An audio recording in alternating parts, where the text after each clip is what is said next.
हाय मित्रांनो, तुमचं माझ्या मिनी ब्लॉगमध्ये स्वागत आहे। काल गेलो होतो मी हॉस्पिटलमध्ये, तिकडून आल्यानंतर भरपूर लेट झालं। तेवढ्यामध्ये बिट्टूची जे स्पीच होती, जे ती स्कूलमध्ये बोलणार होती श्लोक, ती राहून गेली। सर्वात आधी उठल्याबरोबर ते काम करून घेतलं, तिची स्पीच लिहून ठेवली। त्यानंतर त्यांच्या टिफिनच्या तयारीला सुरुवात केली।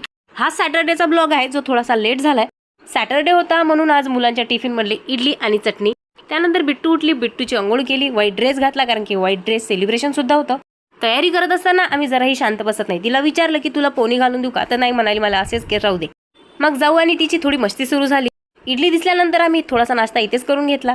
तेवढ्यात इथे श्लोक वगैरे म्हणून दाखवला, नू मम्माला मी असा म्हणणार आहे म्हणून।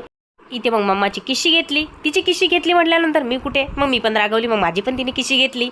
घरी तिने एवढ्या छान पद्धतीने श्लोक म्हणून दाखवलेला कारण की मी 8 दिवसापासून तिच्याकडून करून घेतलेला होता आणि पूर्ण श्लोक तिने पाठ करून घेतलेला शब्द आणि शब्द। तिला बाय केला, सर्वात आधी घेतला चहा, त्यानंतर माझ्यासाठी बनवला इथे डोसा। आणि आज होती तिच्या स्कूलमध्ये पॅरेंट्स मीटिंग, त्यासाठी मी इथे तयार झाली, स्कूलमध्ये गेली। 10-15 मिनिटं पॅरेंट्स मीटिंग झाली। हा पूर्ण व्हिडिओ तुम्हाला माझ्या युट्यूब चॅनलवरती बघायला मिळेल। बिट्टून श्लोक म्हटला की मग आम्ही दोघी घरी आलो। ती बसलेली होती हॉलमध्ये, तोपर्यंत मी किचनमध्ये थोडंफार काम आवरून घेतलं। मग ती परत माझ्याकडे आली, कुकरला डाळ लावली, इथे थोडीशी मस्ती केली। आजचा ब्लॉग इथे संपला।